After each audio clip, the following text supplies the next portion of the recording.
Hello students. अब हम राष्ट्रीय जो उपलब्धि सर्वेक्षण है उसका क्वेश्चन नंबर 3 पेपर सेकेंड का क्वेश्चन नंबर 3 सॉल्व करने वाले हैं। यहाँ पे दिया गया दो बेलनों की ऊंचाइयों का अनुपात 1:2 है, पर उनका आयतन बराबर है। उन बेलनों के आधारों के क्षेत्रफलों का अनुपात क्या होगा। तो यहाँ पे 4 ऑप्शन हमारे पास हैं। सॉल्व कैसे करना है ध्यान से देखिए।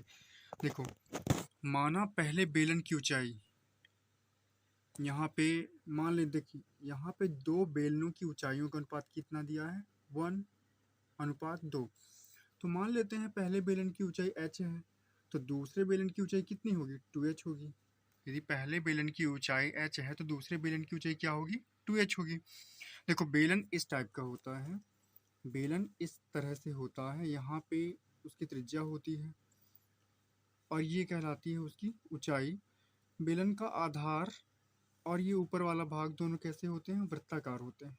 तो जब वृत्ताकार होंगे तो उनकी त्रिज्या भी होगी, तो ये त्रिज्या हो गई। ठीक है। अब प्रश्नानुसार बोल रहा है कि पहले बेलन का जो आयतन है वो दूसरे बेलन के आयतन के क्या है, बराबर है।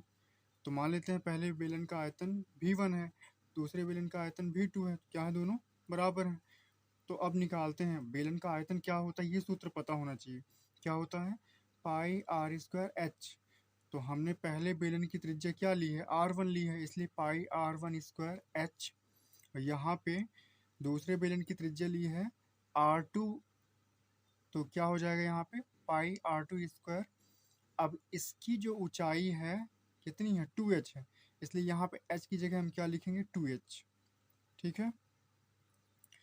अब उसने पूछा क्या था सवाल में, उसने पूछा, देखिए सवाल में पूछा है आधारों के क्षेत्रफलों का अनुपात।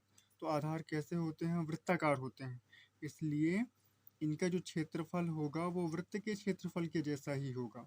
तो यहाँ पे वृत्त का क्षेत्रफल क्या होता है, पाई आर स्क्वायर होता है।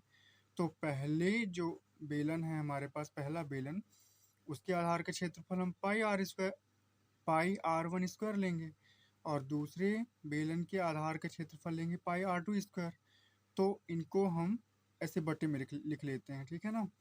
तो यहाँ हमारे पास क्या बचा, हमारे पास बचा 2h, और यहाँ पे आ जाएगा ये h जो इनटू में था, बराबर के इधर लाएंगे तो कहाँ आ जाएगा, बटे में आ जाएगा। तो h से h कैंसिल हो जाएगा, ये बचा हमारे पास 2, नीचे कितना बचा 1। तो पाई r1 स्क्वायर अपान पाई r2 स्क्वायर इक्वल कितना हो गया, 2/1। यदि रेशियो में बताएंगे तो क्या हो जाएगा, पाई r1 स्क्वायर रेशियो पाई r2 स्क्वायर इक्वल 2:1। तो इसका आंसर क्या होगा, ये समझ में आ गया ना, आप लोग देख सकते हैं, इसको इस तरह से करना है। और ये मतलब बी नंबर का इसका ऑप्शन सही होगा।